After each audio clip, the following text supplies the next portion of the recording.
Our deputy chairman is not in today. Vari kushumira to our neighbor ku Good Hope. Ndoko vari kushumira nasu vakakumbirwa kuti vanoshumira ikoko. Now, thank you for coming. Mwari kana achituona anotiti we are more than conquerors through Christ Jesus. Though you give a poor amen, but it's true. We are more than conquerors through Christ Jesus. Rega kuzviona somukundikani. Regardless the situation and the circumstance you are in. But zvione semaonerwa unoitwa naMwari.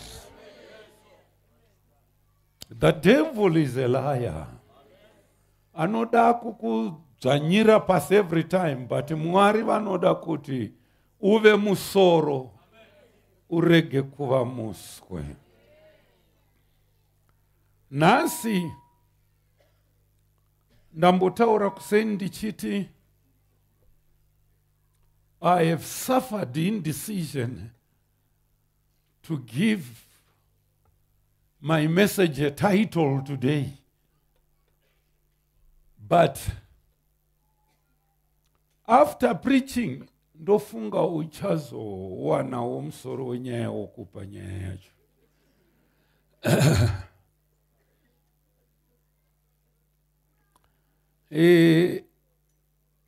Chiremba, iwe uyaudzime mhepo iri kunditosora iyi. Thank you. Hey, makabva masumudza kuti rove meso angu. Ndatenda zvangu asi tichazoida zvayo. Kune mhepo iri kufamba mazuva ano, chibhagi chiri kukosoresa vanhu ichi. Chakaipisisa. Ndanga ndichida kuti mutange mauya kuzomboyambira vanhu nokuda kwechibhagi icho chichi. Ini ndobva ndachinamatira kuti chirege kubata ushe. Chiende nezita raJesu. Nokuti chibhagi chacho. Chiremba nezuro ndakaenda kumaraini kwandikanga ndashedzwa kwarwariwa. Ndakapfuura nepane imwe imba makosorero avaita. Ainzwisa tsitsi. Ainzwisa tsitsi makosorero akadaro. Chiremba ibhagi rudziko yatinge. Aiwa baba. Zvakagara zvakataurwa kudhara mushoko raMwari. Isu tofanira kugara takachenjerera zvatinomedza, zvatinofema, zvatinoona nezviri munharaunda yedu. Nguva yakauya iyi yakapfuura takaudzwa kuti tivhare mhino dzedu nemiromo yedu kuti zviri kufamba mumhepo zvitadze kupinda matiri. Nokuti zvikapinda zvinokonzera mhonga mupopoto mumuviri wedu. Ndo mhonga mupopoto yamuri kutaura yokukosora kwatiri kuita. Asi regai titi zvimwe zvese zvinokonzerwa nokuita kwedu isu vanhu. Zvimwe zvacho zvinokonzerwa mumalaboratory avanhu vakadzidza vakaita seni vanoda kuwana mari nokukanganisa utano hwavanhu. Mumba maMwari hamukwanisi kuti titendere zvakadaro. Kana mazvinzwisisa izvozvo, imi mochigara makaziva. Matsotsi ariko, vakadzidza variko, kana COVID yakauya yakakonzereswa futi nesu vanhu. Varipo vanoda kurarama nokutsika upenyu hwavanhu pasi. Kana kufa kwavanhu varipo vanofarira, vari zvigaro zvakakura kuti dei vanhu vatambura.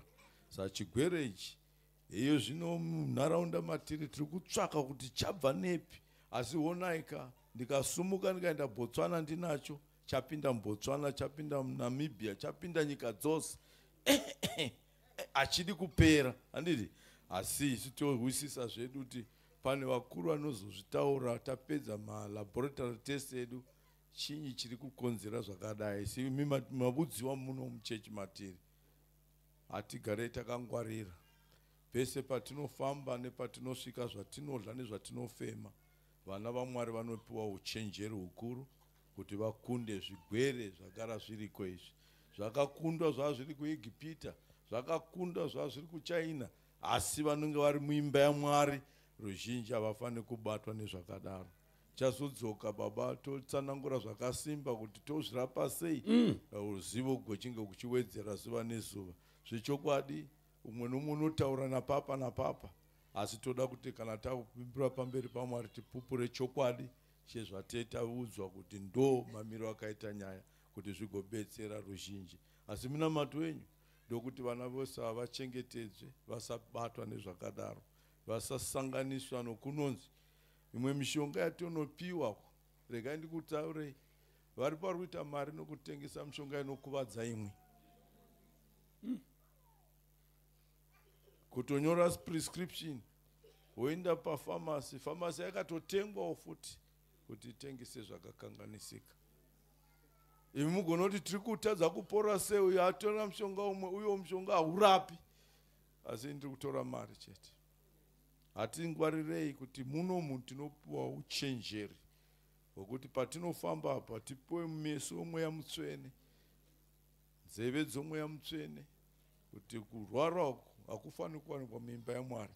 Mataura wani kuti anondiporesa pane zvose, great healer ndandakateerera. Ichokwadi, kana vari muimba yaMwari vanochengetedzwa. Ndichadzoka ndokuudzai kuti zvakamira sei baba. Tina matire tisabatwa nechirwere ichi. Thank you. Thank you so much. Vauchirire.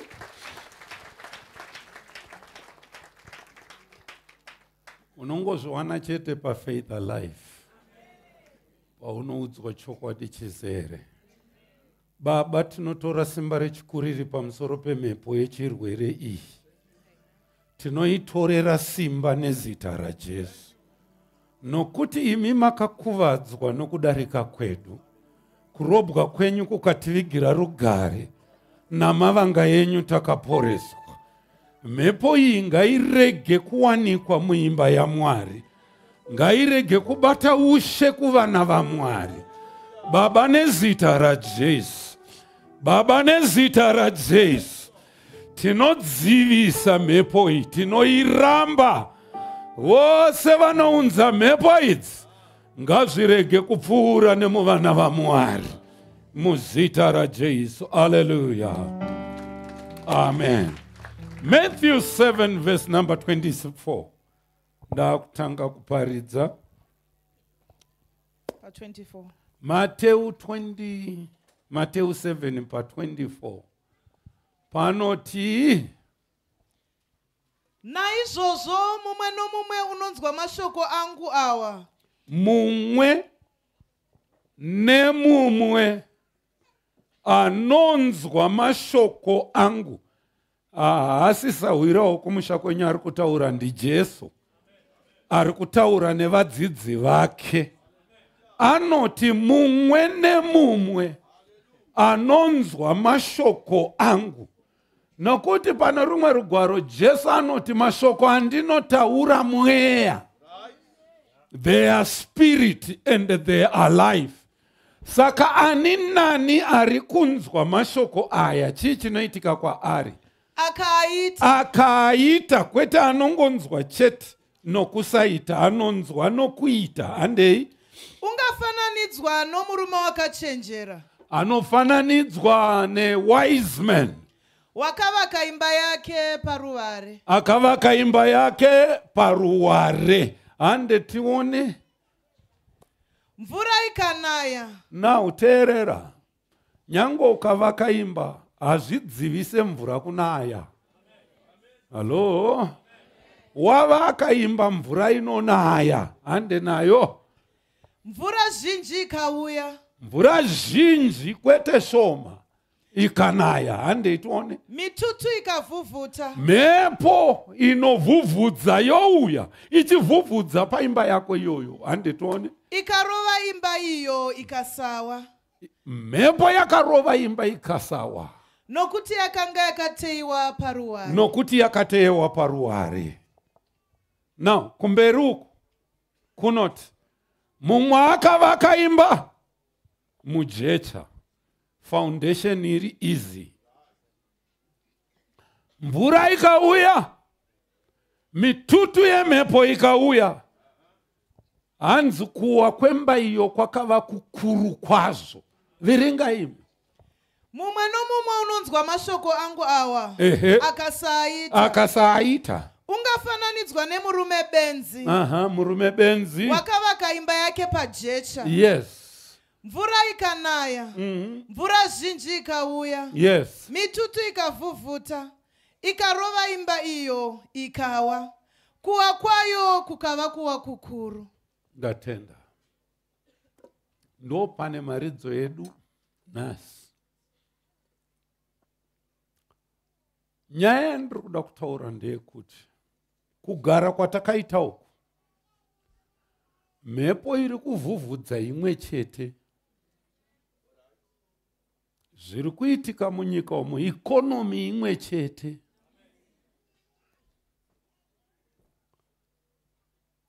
Migwagwa yatinofamba mimwe chete. Masitoro atinotenga mamwe chete.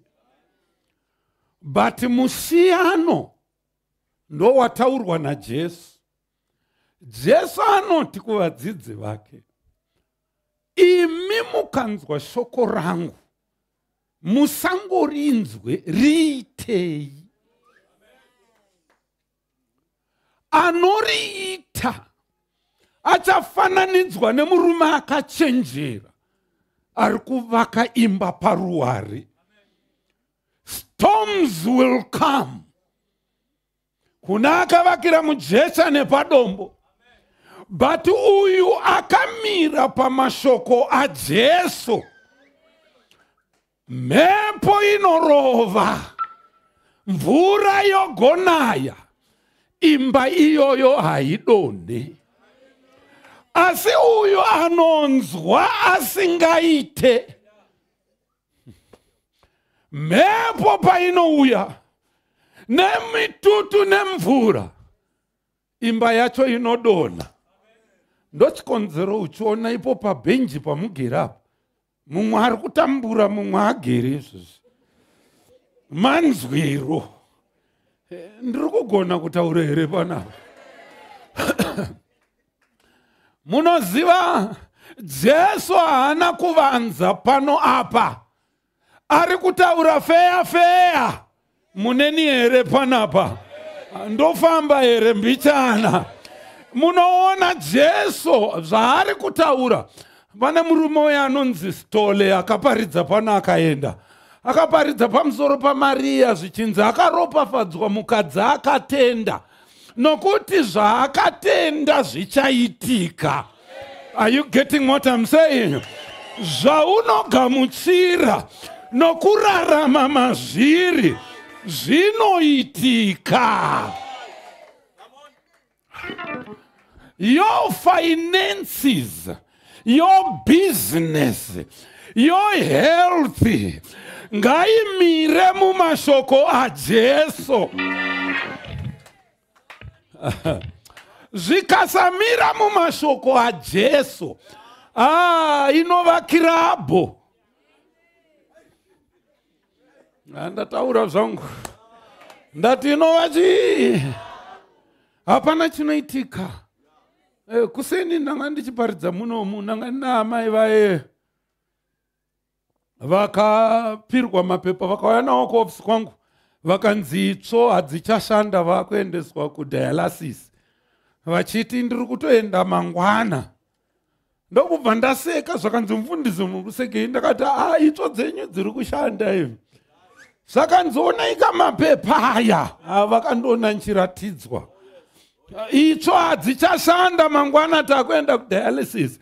Ina handina kumira mumashoko avakandivigira. Ndakamira pashoko raJesu, rokuti akakuvadzwa nokudarika kwedu, kurobwa kwake kukativigira rugare, namavanga ake takaporeswa. Ndokubva ndamira ipapo, handisi kunzwa zvaari kutaura. Ivo vari kuti namatai nemapepa yandakati hauna chirwere. Ndokubva ndaturika maoko ndokunamata, ndokubva vaenda vadzoka. Ndazonotorwa mamwe matesti zvanzitso dzako dzese dziri raiti.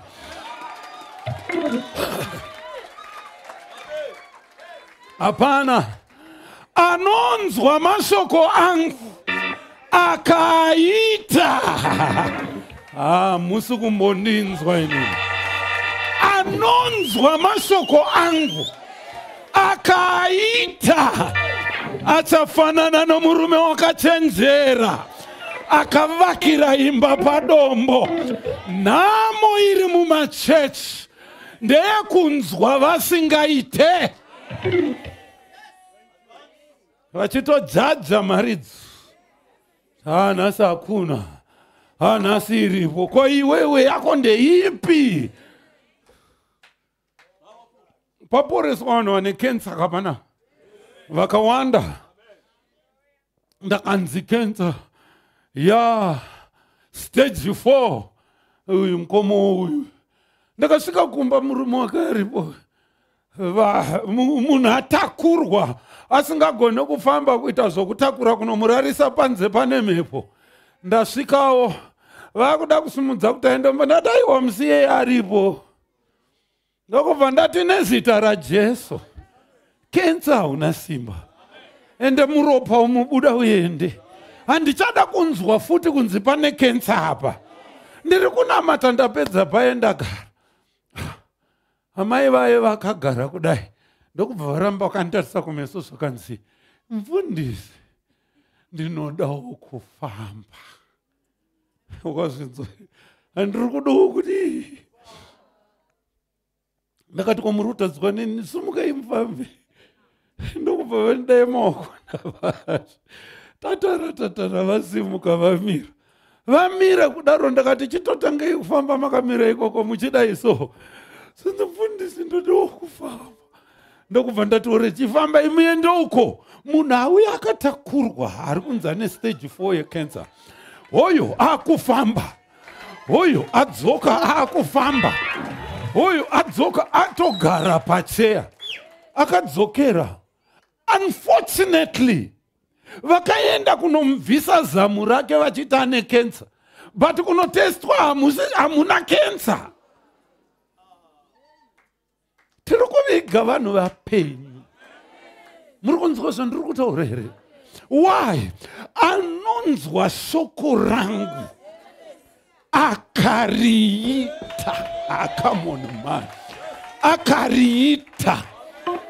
All right. Apa ndiri kuita pavarwere nepahurombo. Bhaibheri rinoti akava murombo kuti tive vapfumi. Kwa iwewe uri kuitei muhurombo?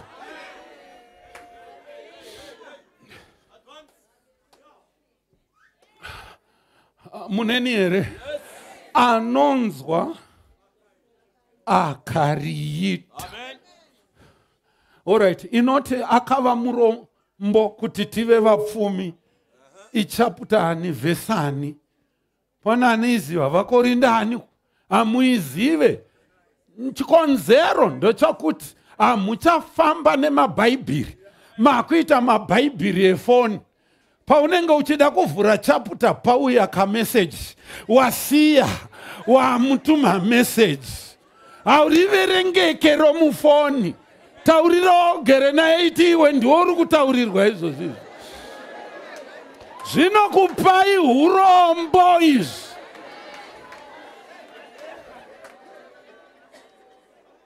Pauri kuda kuverenga pano papinda ka WhatsApp. Pazopinda kano wasiyana nebhaibheri wamuma WhatsApp. Ndizvo zvinopa upenyu ndozviri mubhaibheri rawavhara ragara kumba wane kafoni kane hurombo.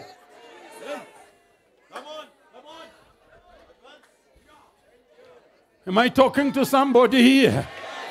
Pana ari kundinzwa here? Jesu haana kudzidzisa vadzidzi vake zvaasingararame. Ukaverenga pana Mateo 4 pavhesi 4, achiedzwa naSatani akakunda achiti zvakanyorwa zvichinzi, munhu haararame nechingwa bedzi asi neshoko rinobuda mumuromo waMwari. Zvino iwe ndiJesu kauyu ari kukunda achiti zvakanyorwa zvichinzi. Kwaiwe nhamo yako uri kuikunda uchiti zvakanyorwa zvichinzi kudi? Kana shoko hamuna mauri. Basa rokumanyira mumapani maprofita tomumapani. Bhaibheri riri kuti anonzwa shoko rangu akariita. Iwe uri kumhanyira kumuprofita. Muprofita ndeshoko racho.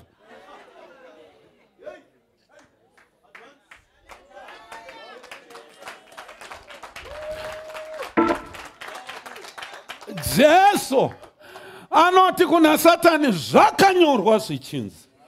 Zvakanyorwa zvichinzi. Jesu achikota Bhaibheri. Mumba mako nhasi uchienda kana musina rugare, enda unokota scripture yerugare. Enda unokota scripture. Inini pandonamata pano every day munondinzwa ndichinamata ndichikota mascripture kuti ndamira panoti Mwari makati uchaturika maoko pamusoro pevarwere vakapora norutendo kushoko renyu ndaturikawo. Munhu woporaka. Kozvino iwewe tarisa one waugere naye kana one memory verse yeupenyu haana. Kana memory verse yeupenyu hapana. Am I talking to somebody here? Pana neni here panapa? Bhaibheri rinoda kuverengwa. Ende ukariverenga ukaita zvakanyorwa imomo, mhepo inouya. Ndikaramba ndichiti mhepo hamunganzwisise. Kune mhepo dzomuyedzo. Varoyi vanosimuka. Toiti mhepo iyoyo. N'anga dzosimuka. Vogara matare ngafe. Hove hatichada kumuona panyika. Vopwanyira mukombe pasi. But iye kana akamira pashoko, mitutu yemhepo inouya, mvura yogonaya, mafashama ouya, anosiya imba yako yakamira. Nokuti wakamira. Oh, yes. Ndakadzidza chikoro cheSalvation Army. Chaimbwa chianzi Kristu ibwe dombo pandimire. On Christ the solid rock I stand. All other ground is sinking sand. Ndinomira padombo pana Kristu Jesu. Shamwari, regai ndimbotaura zvimwe zvinhu zviri kupai urombo. Mukataura muchiseka nyaya, unonzwa mumwe ari kuseka ari kufarodza. Hafutseke iwe, ari pachapter ani verse ani futseke.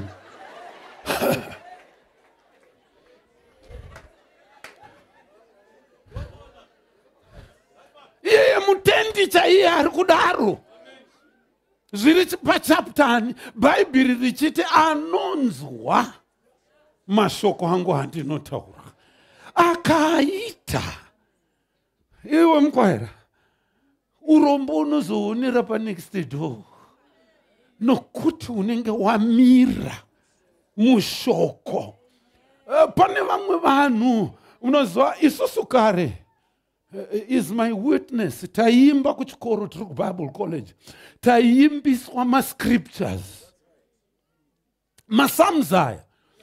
Ataitenderwa kunzi chapter ningi tainzi hymn number yakati takutoimba pisarema iroro tichiimba ma verses tichibvisiswa tuma chorus tisina ma verse ari muBhaibheri. Taiimba izvozvo. Zvino mazuva ano tasanganisa dzenyika nedzomuchechi kuti zvinakidze. nesungura yamuchechi. Haleluya. Ndinzwisise izvo ndiri kutaura. Panapa isu hatisi vanhu venhando, hatisi vanhu vemanga-manga. Isu tiri vana vaMwari. Tinomira mushoko. Hatidi kana tumharidzo tokuda kufadza vanhu. Nditaurire shoko. Shoko ndo rinopa upenyu. Shoko rinondirwira kuvaroyi. Shoko rinondirwira kuzvirwere. Shoko rinondirwira kuurombo. Urombo chaiwa umire kana ndine shoko. Chikonzero ndararama kusvika panapa. Kumira mushoko. Kune mhepo dzinotyisa. Ndakamukirwa neng'anga vachiputsira mukombe pasi kuti anofanirwa kufa uyu. Angaparidza chinyomba ng'anga mushurugwe. Vakarovera kusungwa kuiswa kuchajofisi kuuya vanhu vese. Ndichingotaura kuti shoko rinoti. Verengai apa panoti. Verengai apa panoti. Pakatendeuka mumwe sajeni yeye ndiSavious Mashavave ari kubudiriro kwakazoenda kuini. But he was there. Ndikabhabhatidza nevana vake vese. Ndakasungwa kudaro kwakavhura vhangeri kumapurisa magadhijeri akatendeuka. Ndirimo vakandivharira. Nokuda kweshoko iri. Usaite zvokutamba neshoko. Are you getting what I'm saying? Ndogara ndichitaura ndichiti, if you read the Bible, you are smelling it. If you memorize it, you are chewing it. But if you meditate upon the word, then you are saturating yourself, changing yourself with what the word of God is saying. Unoziva shoko irori rikati. Uchava musoro. Ungave muswe. Iwe bata pokuti Mwari hareve nhema. Ini ndichava chii. Andingave muswe. Saka pese paunofamba, famba semusoro. Usafambe semuswe. Panari kubata zvandiri kutaura. Mwari akati uchava musoro. Haungave muswe. Ende Mwari wangu hareve nhema. Bvunza ugere naye uyo kuti nhamo uri kuiwana kupi, wakatendeuka rini uyo. Basa nderekunzwa shoko usingariite.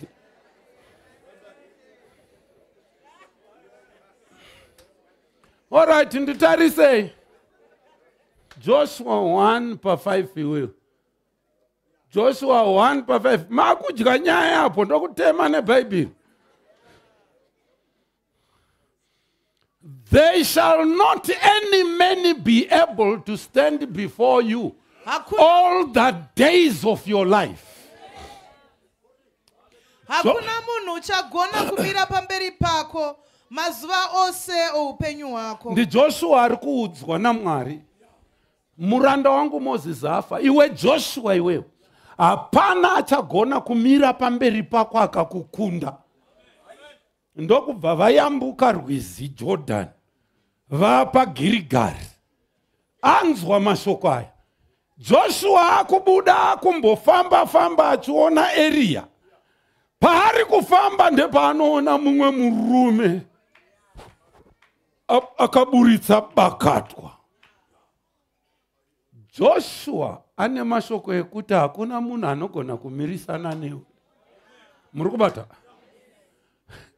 Ndo paanotarisana nomurume uyu anoti, hey, are you for us or against us? Uri mumwe wedu here kana kuti mumwe wevavengi iwewe? Haasi kutiza Joshua. But uyu akaburitsa munondo.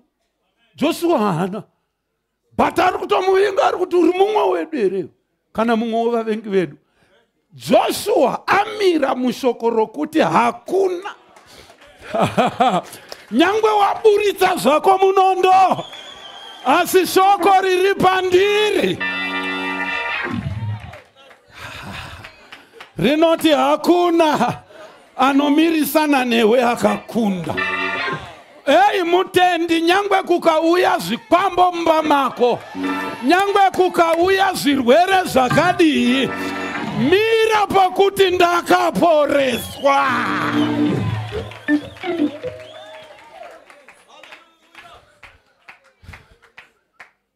Murume uyu akamudaira Joshua, zvakanzi, I am the captain of the heavenly host.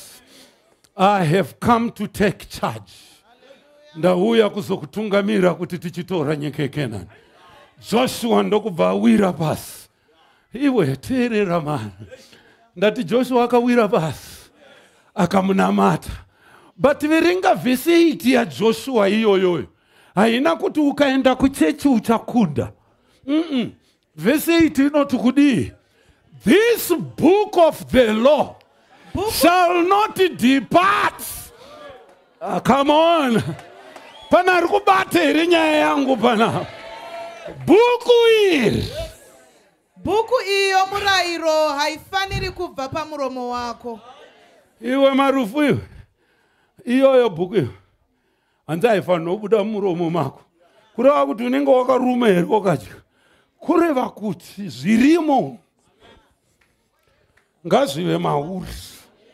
Zvinokuchinja. Unoziva shoko iri rinoshanduka rikava nyama. Pakutanga shoko rakanga riripo, shoko rakanga rina Mwari, shoko rakanga riri Mwari, shoko rikazova nyama, rikararama, rikawanikwa pakati pedu. Shoko ratiri kuverenga iri rinofanirwa kuva nyama matiri. Kufamba step yeshoko, kutaura language yeshoko. Musi kumbondinzwa inini. Ndosaka uchiona mchechi muine vamwe vanoti hai muri vanyowanista, gara muromo. Hapana chatiriko. Ndo vanonzwa vasingaite. Pana rikunzwa zvandiri kutaurira pana. Vanonzwa vasingadi zvavo. I want to tell you a secret. Shoko iri Bible rinoti, for then thou shalt make thy way prosperous, and then you will have good success. Kana shoko iri riri mauri. Hallelujah. Zvino vamwe vanenge vakutonyomba mufundisi kuti tagara tichienda pachechi apa hapana chiri kumbochinja. Unofunga kuti mufundisi ndiye anouya kuzokuchinja. Ito zvinorione shoko. Pandiri kumira panapa ndiri kumbotamba here, ndiri kutaura shoko. Indoritaura chete nhasi. Muneni here panapa. Unomboziva Paulo santaurira vaGalatia anoti, brethren, I speak after the manner of man. Though it be but a man's covenant, yet if it be confirmed, no man disannulleth or addeth thereto. Covenant yakaitwa na Jesu hakuna anofanirwa kuitapudza kana kuwedzera. Paakamira pamuchinjikwa achiti zvapera, zvakatopera, iwewe chinzwa mashoko ake. Hallelujah. Unoziva iva benzi rinofamba neBhaibheri. Ndanga ndiri kunyika yemaMuslim kuTurkey. Okay, but nani neBhaibheri rangu chandikaritakurira nokuti ndaida kuenda ndichiriverenga. Nikasvika paPergamos ndoverenga tsamba yekuPergamos. Ndakubvunza guide wangu kuti ichi chakaitikira papi. Temberi yaAthene yanga iri papi. Apa pakanzi ndinoziva kuti ndo pane chigaro chaSatani. Chigaro chacho chii? Zvakanzi no, itemberi yaAthenes. Athenes mwanasikana waZeus, hanzvadzi yaApollos. Zeus was the god of lights, ndosaka muchiona maMuslim vachiisa mwedzi zuva, it's because of zeus. Saka Apollos aiparidza vhangeri, ndiye uye aiparidza kuvaEfeso. Paulos akasvika akati, murume anoshumirawo, ko makagamuchira here mweya mutsvene? Zvakanzi hatina kana kumbonzwa chinenzi mweya mutsvene. Asi Apollos anonakidza kutaura kwake. Paulos akavaturika maoko, vese vakagamuchira simba romweya mutsvene pavaEfeso. Nokuti Paulos aida kuti zvinoreva shoko zviraramwe. Ndokusiyana kwanga kwakaitika vhangeri yake. Aida kuti haikona kungotaura kuti ndoenda kuchechi. Panapa rega kuti ndoenda kuchechi, iti ndiri muKristu. Vanoenda kuchechi vakawanda, vamwe vasati vatendeuka vagero. Vanongouya panapa, vamuka kuseni vakadya breakfast. Saka mumwe obvunza kuti hatingaende kupi nhasi naiwe kunoni. Mumwe oti hande apo panenge vane imba zvinonakidza apo here. Vatouya vagara, varunondouya vachinakidzwa nokuimba kwatiri kuita. Muchiti imemba dzedu hadzisi vasokeri, maadherents. Vanhu vanotifarirawo, vanofarira zvatinoita, asi ivo havasati vatendeuka. Bvunza wogere naye kuti hausi uri kurehwa here.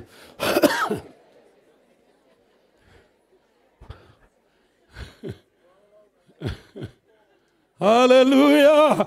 Ndiri kureva nhema here. Mumwe andobva kure kuti kwamuri kuenda kwakusi handeyu, and vanenge vanoparidza zvinonakidza. Ivo pano vanototiona setiri kuita show, haisi show.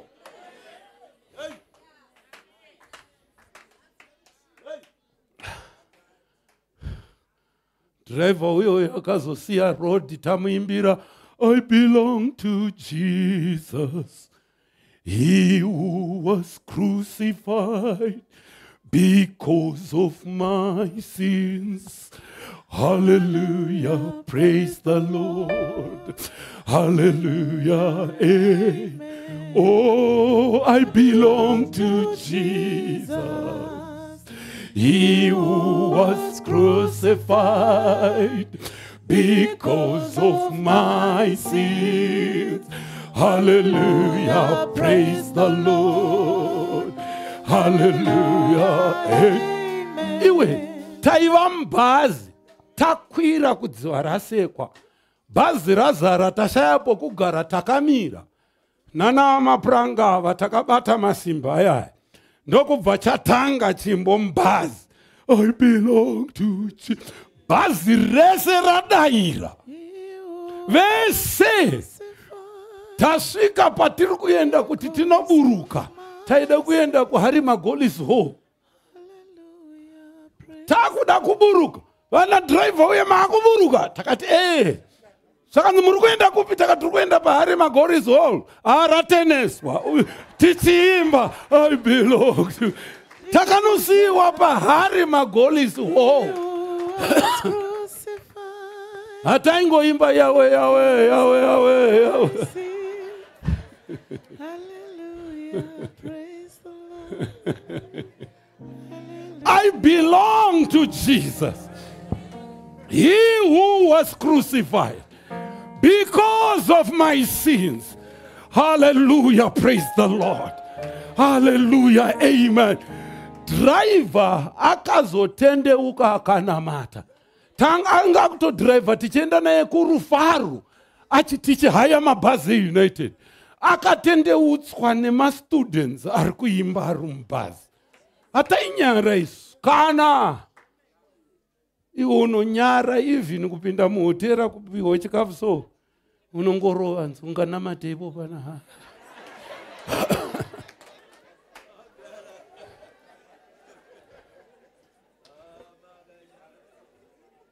Hallelujah. I'm not ashamed of the gospel. Andimbonyara nokuda kwevhangeri raJesu Kristu. Nokuti ruponeso runoponesa. Andinyare nokuda kwevhangeri iri. Siku nesikati ndomira ndichiritaura. Ndataurira vamwe kuseni ndiri mundege. Ndiri kuverenga Bhaibheri rangu. ndaiverenga. Now, business class, unenge une portion yako wega. Uyane yako, uyane yake. Saka shasha iri papa ndewewe vanepfeka, vari varume zvavo vanepfeka mujisa mirefu yewaita. Nendebvu dzakadai. Saka ari kufamba achipfuura nepadiri. Ndakavhura Bhaibheri ndiri kuverenga. Ndobva mira kuramba akatarisa. Vapfuura ndokuenda. Haana unegara akadzoka futi. Verenga Bhaibheri rangu. Ndobva ramba akatarisa ndakati, "Hello, do you want this book?" He said, "What's that?" Then I said, "This is the Holy Bible." He said, "Oh, you are a Christian?" I said, "Yes, sir." But what about you? So I'm a Muslim. I said, "Oh, to God be the glory." And said, "No, don't say to God, say to Allah." I said, "Ah."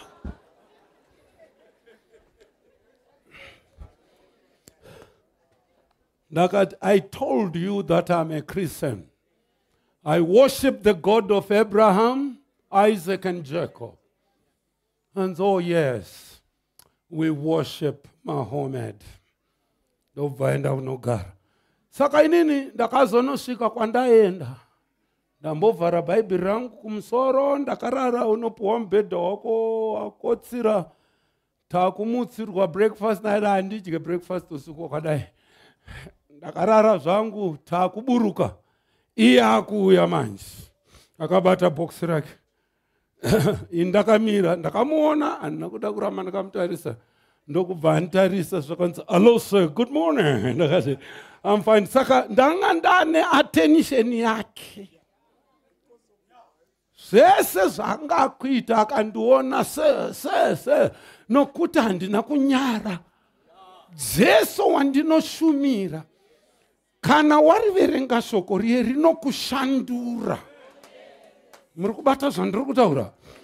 Please ndapota, musarare usina kupedza 1 chapter kuverenga Bhaibheri. Ndosaka muchirota nyoka. Nokuti munorara muchifunga nhamo. Munorara muchifunga zvakaipa varoi. Imi batwa ine hope muchiverenga Bhaibheri.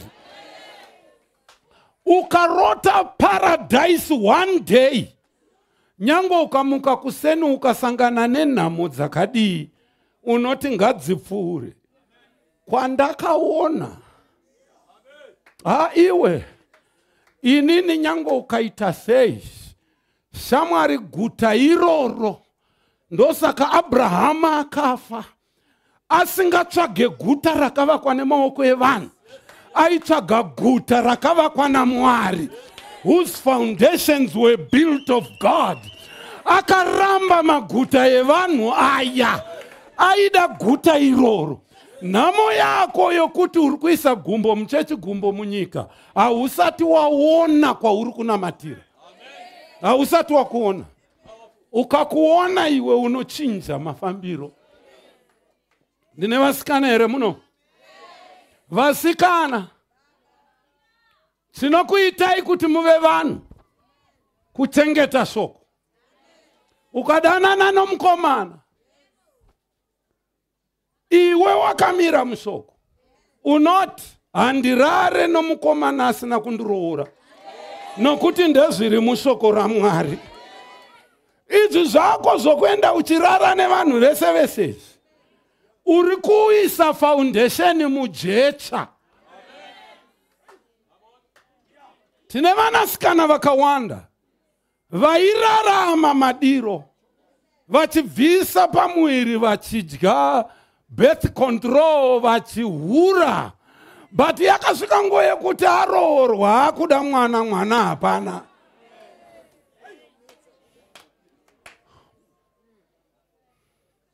Shoko randiri kuparidza pano iri, ucharifunga rimwe gore. Usafunga kuti ukaona tudungwe tomukomana tuchikutevera wati ndakanaka kudarika vanhu vese. Nyama yakaora ndo inoti mhanyirwa nemagora.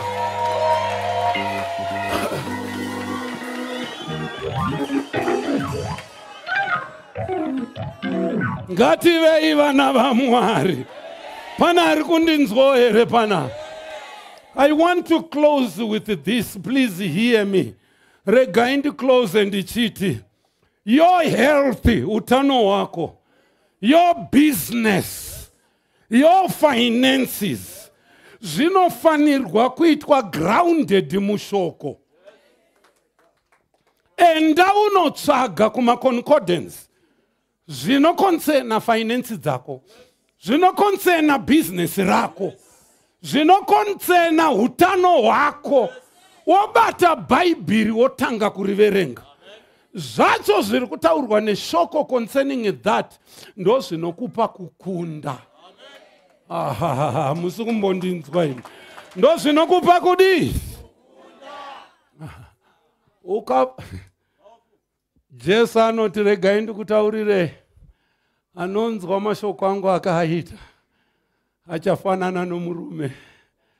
Akachenjera akavakira imba padombo. Hallelujah. Akavakira imba pai chiteerera ka. And these storms came. Nyango wapedza kuvaka imba, storms are going to come.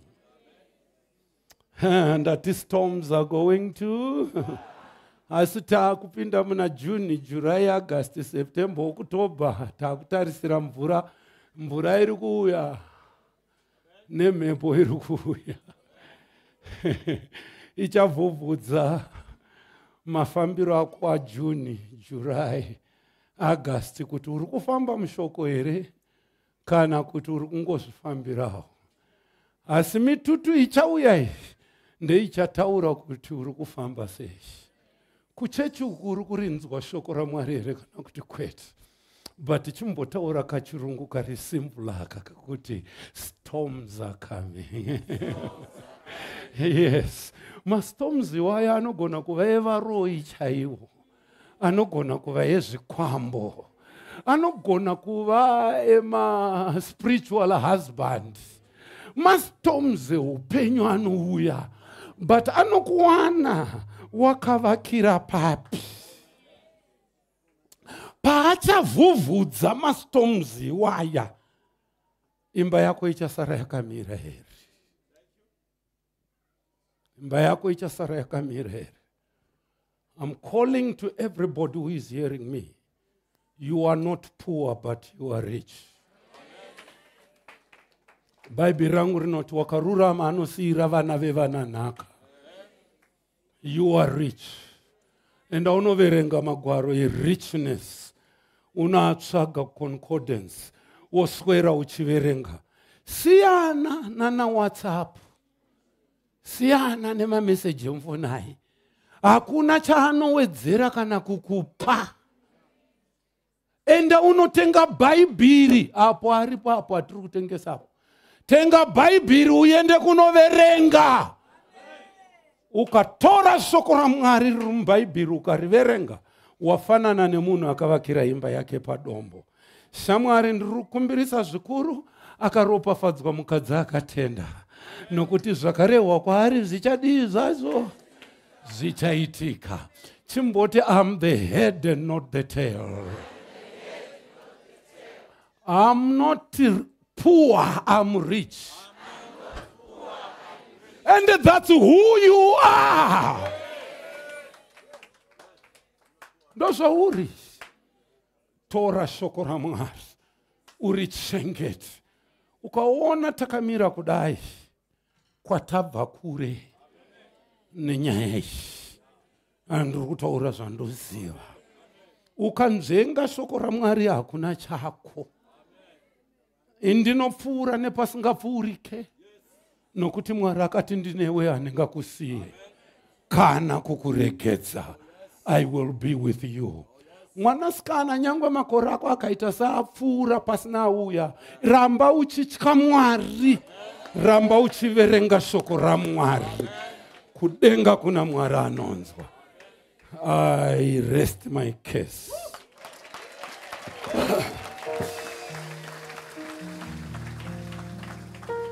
Hebrews 1:1. I'm concluding.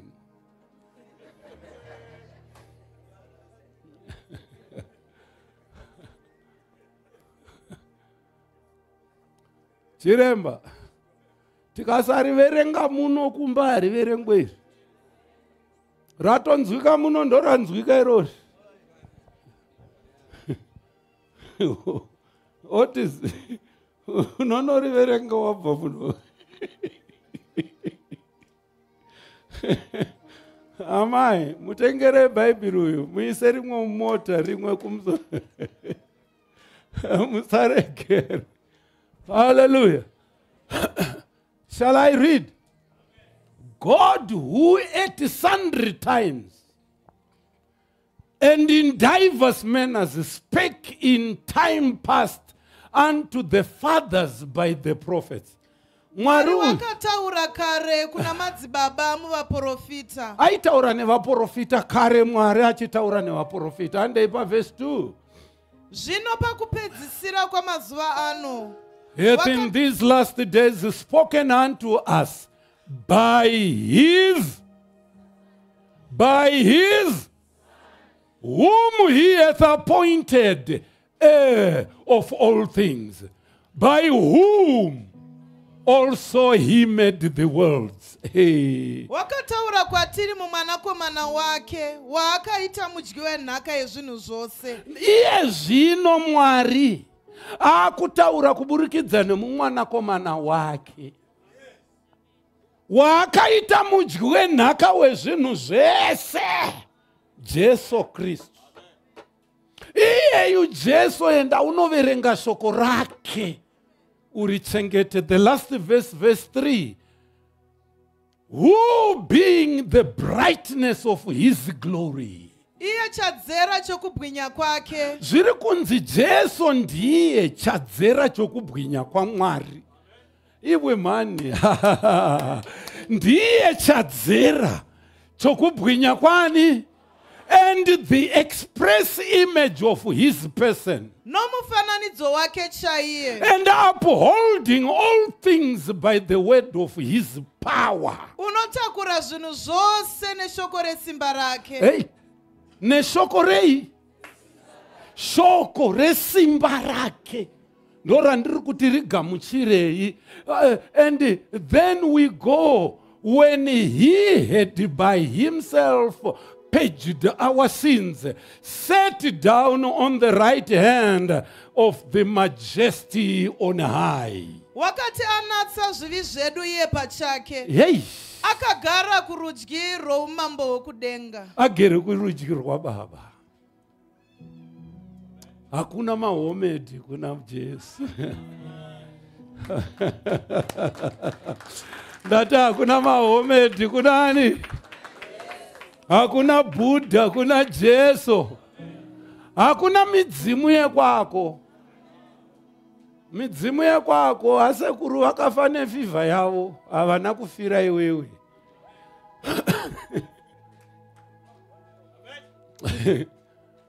Hanzi vari kumhepo nevari kumashaya kunamata.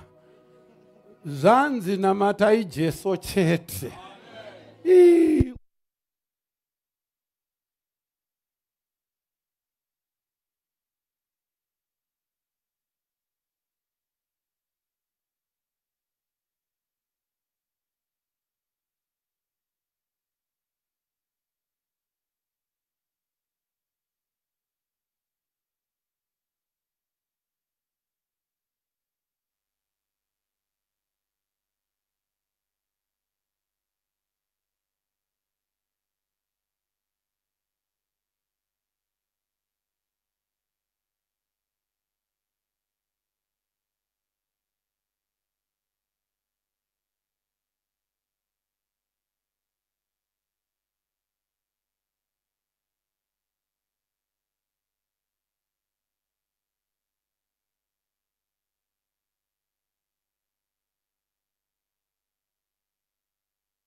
Iwe chapter 3 ne chapter 4.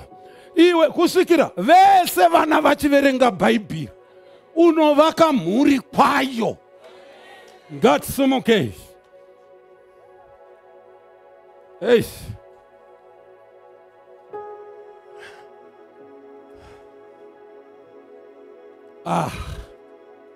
Iwe pane chimbo chinoti ndaiva kurufu kunyaradzoko paiva nomurume weDutch aivigwa, saka vaiimba chimbo. Saka mufundisi weDutch aifunga kuti handizive. Vaimba pasura kashamapo ndonawo chiedza chinobva gorokota shewa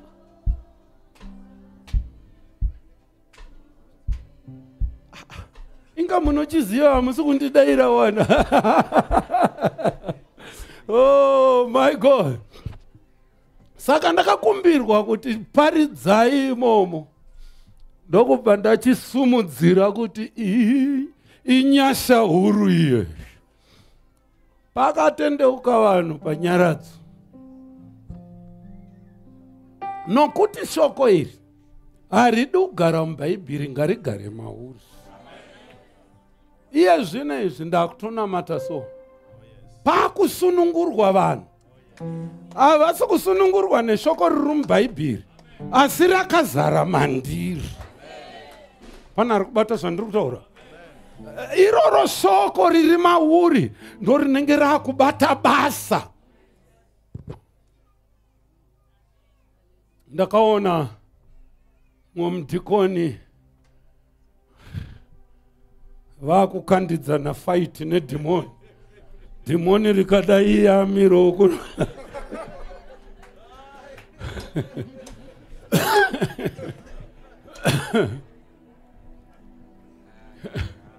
Handichaziva changa chakanganisika ipapo. Nokuti mudhikoni ari kuti huya, dhimoni riri kuti traya uone.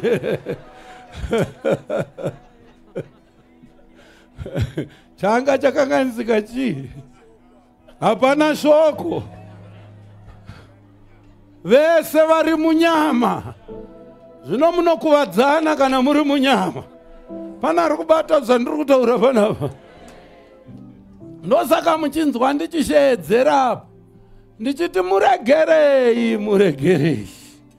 Vanhu vachikikiritsana, pane mumwe akamboona mumwe achidirwa mbama. Saka akati ndikamurega panapa changu achiite.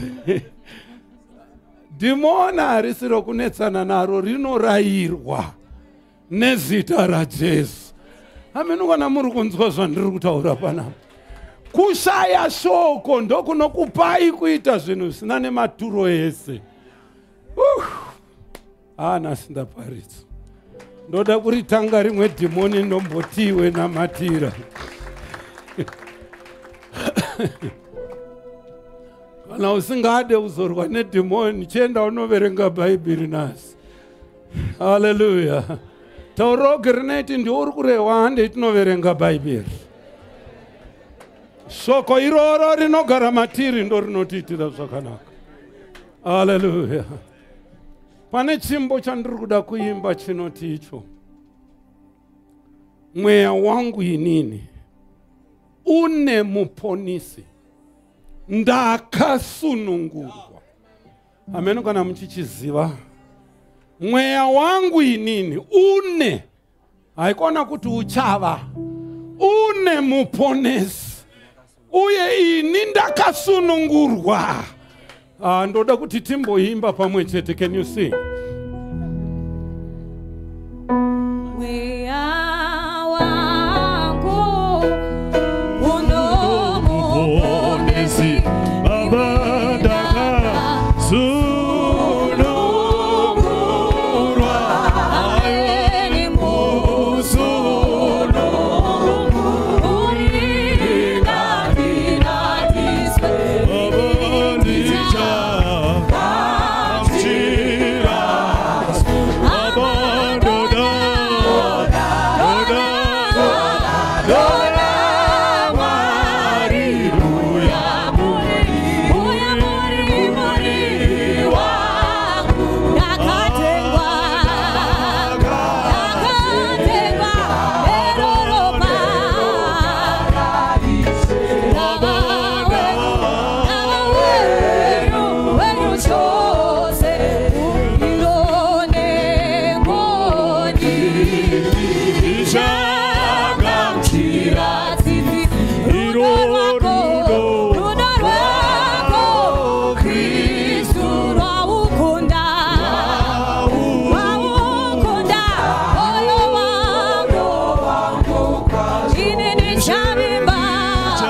Wakamira ipapo nditerere.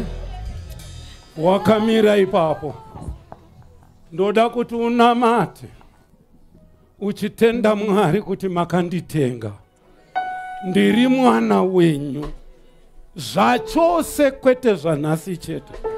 Ndava wenyu chose. Nokuti Mwari uyu vakatoisa seal of affirmity in our life. Ukaverenga 2 Corinthians 1:22 inoti, and who has also put his seal on us and given us his spirit in our hearts as guarantee. Kureva kuti we are guaranteed children of God. Mwari vakatoisa seal patiri. Iwe ndati vakaisa chii seal. Iwo mweya mutsvene watakapirwa uyu wakauya as a seal kuti ini am a child of God. Handisi murombo, ndiri mupfumi. Handirware, ndakaporeswa namavanga ake. Chinamata iye zvino uchipupura izvozvo. Baba vedu vari kudenga, makatitenga neropa, mukaisa sili yomweya mutsvene. Ndiri mwana wenyu zvachose. Ndiri wenyu zvachose. Aiwa nezita raJesu. Makava murombo kuti ndive mupfumi mamuri. Makati ndive musoro, ndirege kuva muswe. Baba nezita raJesu. Ndiri mwana wenyu. Ndiri wenyu zvachose. Ndiri wenyu zvachose. Ndiri wenyu zvachose. Aya mandere bokosikata. Makaisa miko mandiri. Aiwa Baba ndinovimba nemi. Aiwa Baba muri Mwari wangu muri simba rangu. Ndinokutendai kuti ndiri mwana wenyu. Ndiri mwana wenyu. Ndiri mwana wenyu nokusingapere. Aya mandere boko sikata. Yele rebekeria na la rabosa. Yela rabakaya ndere boko riata rabasa. Muria mandele reboko sikata rabosa. Yela rabakaya ndere bosa. Nela rabakaya ndere bosa. Ndinokutendai makandida Baba. Makanditenga neropa renyu. Ndiri wenyu zvachose. Mweya yetsvina haina nzvimbo mandiri. Mweya yakaipa haina simba pandiri. Ndiri mwana wenyu. N'anga nevaroyi hazvina simba. N'anga nevaroyi hazvina simba. Ndiri mwana wenyu. Mudyi wenhaka pamwe chete na Kristu. Aya mandere bosa.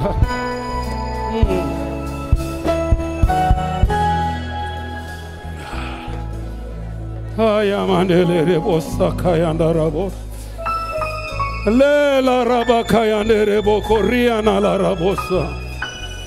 Yele rebekeri la rabakaya terebosa. Ndinokutendai Mwari makandiita mwana wenyu. Makandinura kurudzi munyika yerima. Makandiwisa kuchiedza. Ndinofara Baba kuti ndiri mwana wenyu. Ndinotenda Baba kuti ndiri mwana wenyu. Ndiri mudyi wenhaka pamwe chete na Kristu Jesu. Ishe Jesu ndinokutendai. Makatigarisa kurudyi rwenyu pamwe chete kumusoro-soro. Above every principality, above every dominion, every power, every name that is named. Ndinokutendai Mwari. Ndinokutendai Baba mazita. Muzita ra Jesu. Hallelujah.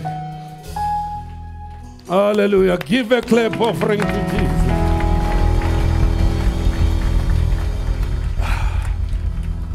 We are children of God. Don't doubt it. There is no shadow of doubt. Tirivana va Mwari. I've got more than 50 scriptures. Zinotaura kuti Mwari vakatoisa seal kwatiri. Kuti there is no shadow of doubt. We are children of God. Dai wanga uchiziziva wanyemwerera watenda Mwari. Tirivana va Mwari. Hallelujah. Hatifanirwe kurarama muzvivi, tinofamba nokururama. Zvichida aripo pakati pedu asati agamuchira Jesu. Anoda kuti Jesu uyu anyore zita rako mubhuku youpenyu. Agokupa sili yokuti uve mwana wa Mwari. Kana aripo akadaro simudza ruoko rwako ndikunamatire. Usadzokere kumba wakadaro. Zvichida wanga uchingouya pachechi pano. Uchingouya kuzotandara nesu usati watendeuka. Uchinakidzwa zvako nokuimba nezvimwe. But I'm calling you to make a choice. I want you to make a decision. Yokuti Ishe Jesu nasi ndinokugamuchirai kuti muve mambo na Ishe upenyu wangu. Kana aripo akadaro simudza ruoko rwako, I want to pray for you right now. Ndoda kunamatira. Simudza ruoko rwako aripo here? Kana yes, ndikuona ruoko rwakasimuka. God bless you mama, famba inetsoka muye. Aripo here mumwe. Ari kumeka decision yokuti Ishe Jesu pindai mumoyo wangu. Ndoda kuti muwe Mwari wangu. Thank you. Come. Famba uye. Kana aripo mumwe pamwe handisikuona ruoko rwako. Will you please come to Jesus right now? I'm calling you. Come to Jesus. Surrender your life to Jesus. Jesu arambwe. Chinorambwa chitema. Will you come to Jesus? Ndamuwana Jesu, Ndamuwana na mazuwa Hallelujah. Nichagara naye okusinga mpe ini ndamuwana Jesu n'amazuba ekupenzi. Hallelujah. Nichagara naye okusinga mpe. Baba Mukoma Muningina, I'm calling you for the last time. Will you come and receive Jesus? Jesu aharambwe, chinorambwa chitema. I'm calling you, pamwe izuva rako rokupedzesera, kunzwa uchidanidzirwa kuti uyaugamuchire Jesu. Swallow your pride and come right now. Nangandakuda kunamata nevava simweya waMwari uri kundiudza kuti there is somebody who must come. Thank you. Aripo here, I'm calling you. Will you please come? Swallow your pride. Unoziva nesu takatotendeuka. Takauya kuzomira patikagamuchira Jesu. Amen. Nanas Mwari anesu. Akanyora zita redu mubhuku youpenyu. Aripo ere, I'm calling you to come. Zita rako rinyorwe mubhuku youpenyu. I'm calling you. Famba netsoka dzako ndakuimba rwiyo. Ndichiimba rwiyo, ndiri kuimbira iwewe. Chandiri kuimbira ndechekuti ropa rako risabvunzwe mumaoko angu. Mwari Baba vangu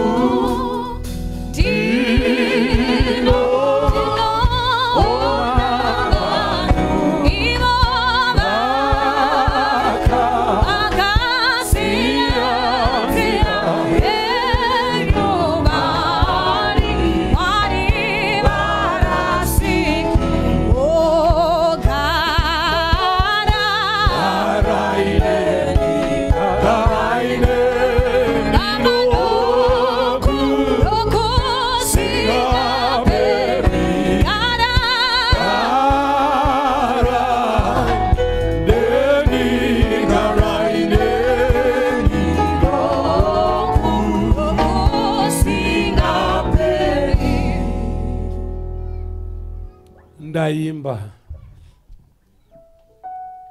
munhu wandiri kunzwa munhu wechirume, but I just wanted you to swallow your pride.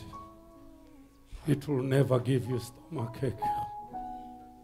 Andizive sei Mwari vari kukudana nenzira yakadaro. Maybe this is your last time to hear this word. Kunemi mauya kana makamboita zvakanaka. Hakuna zvinodarika zvamaita zuva ranhasi. Magonera upenyu hwenyu. Magona kupa upenyu hwenyu kuna Mwari, nokuti mazita enyu achanyorwa mubhuku youpenyu. Vose vasingatende mazita avo haasi mubhuku youpenyu, mazita avo akanyorwa muvhu. And Zodi chapter, and it must be Jeremiah 17. I don't know whether it's verse 18, verse what, but it's in the book of Jeremiah. You know, to say, yeah, and Jeremiah 17:13. Oh Lord, the hope of Israel, all that forsake you shall be ashamed, and they that depart from me shall be written in the earth, vachanyorwa muvhu, because they have forsaken the Lord, the fountain of the living waters. Uda kuti zita rako ribviswe muvhu, riende mubhuku youpenyu. Kunemi ndakunamata nemi. Tyora uso bwenyu musimudze maoko enyu as a sign of surrender. Namatai muchiteedzera shure kwangu. Baba vangu muri kudenga, ndauya kwamuri. ndiregererei mhosva dzangu. Ndakakutadzirai Baba. Ishe Jesu, pindai mumwoyo wangu. Ndishambidzei muropa renyu. Ndive wakachena. Ishe Jesu, ndinokudai. Tungamirai upenyu wangu. Nyorai zita rangu mubhuku youpenyu. Ishe Jesu, ndinotenda mandigamuchira. Ndindauya nemwoyo wangu wese. Chindizadzai nomweya mutsvene nokusingaperi peri. Amen. Namatai now. Pray for them.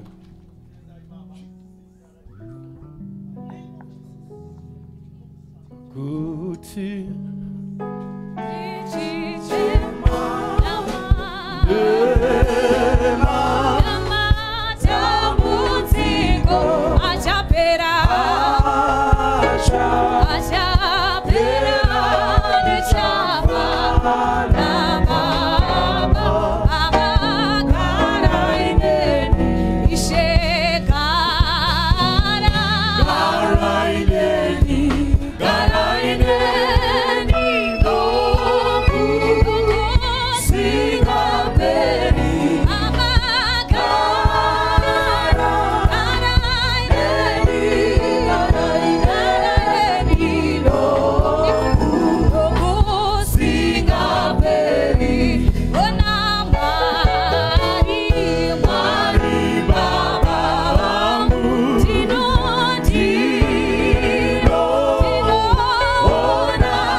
nasi wemweya wakaipa usadzokere maari.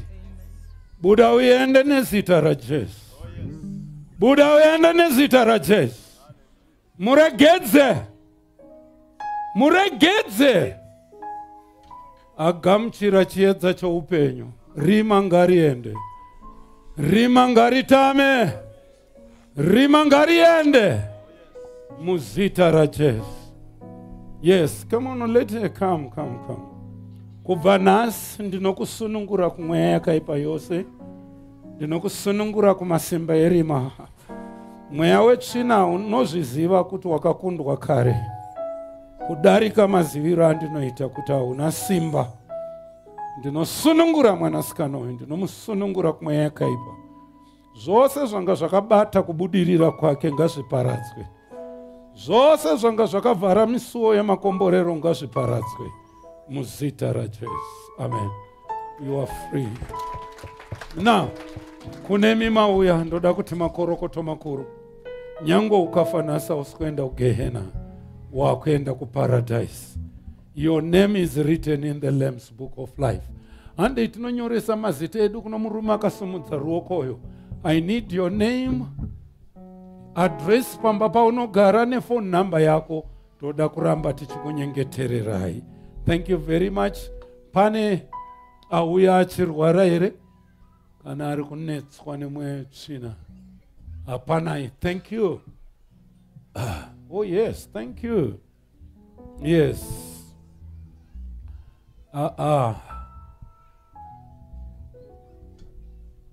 Baba, ndinotorera simba rechikuriri zvirwere zvese. Zvirwere ndinozvitorera simba. Ndinozvitorera simba. Nechakakonzera chirwere. Ndinorayira nezita raJesu. Zvirwere ngazvibude zviende. Zviregedze nezita raJesu. You spirit of infirmity. Mhepo dzenhenda. Mhepo dzezvirwere. Come out in the name of Jesus. I command you to leave and go in Jesus' name. Pray for them. Shall you sing? Diani pane zamba futi ofuga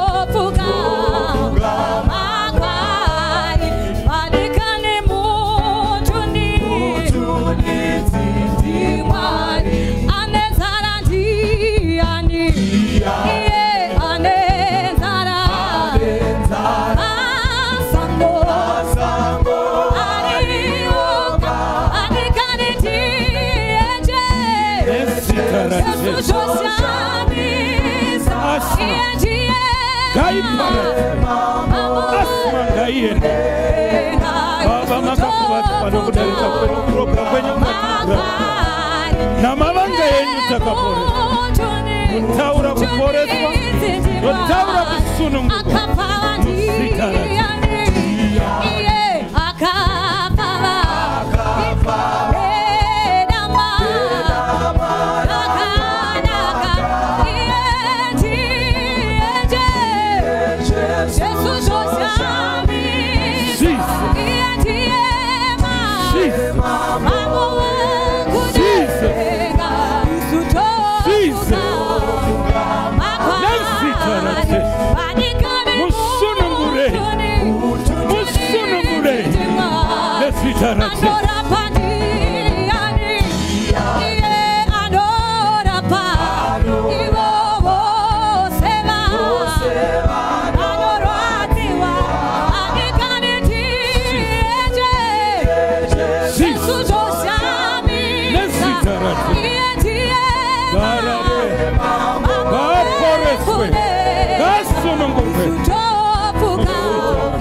akachenjera ndiye anonzwa nokuita. Anonzwa nokuita. Anonzwa asingaite ana kuchenjera. Ndinoti Mwari wemasimba ose akupei rugare. May the Lord give you peace. May the Lord give you prosperity. Mubudirire pane zvamunoita. Mwari wemasimba ose aramba achipenyesa chiso chake muupenyu bwenyu, akomborere mabasa emaoko enyu. Ndinoti nyasha dza Mwari Baba, rudo rwaisha wedu Jesu Kristu nokuwadzana kwomweya mutsvene zvigare nesu kubva zvino kudzamara kwekusingaperi. Amen. Thank you. Mangwana is a day